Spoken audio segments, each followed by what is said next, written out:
అందరికీ నమస్కారం. నమస్కారం మాస్టర్స్. తెలుగు మాసములు అంటే మగ శిశువు యొక్క నామములు.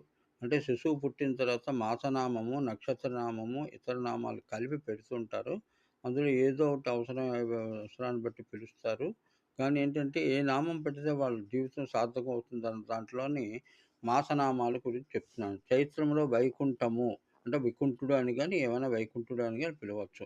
వైశాఖ మాసంలో జనార్దన, జ్యేష్ఠ మాసంలో ఉపేంద్ర, ఆక ఆషాఢంలో యజ్ఞపురుషుడు, శ్రావణంలో వాసుదేవుడు, భాద్రపదంలో త్రివిక్రముడు, ఆశ్వయుజంలో యోగీశుడు, మార్గశీర్షములో కృష్ణ, తర్వాత కార్తీక మాసంలో పుండరీకాక్షుడు గాని, దామోదరుడు గాని అని.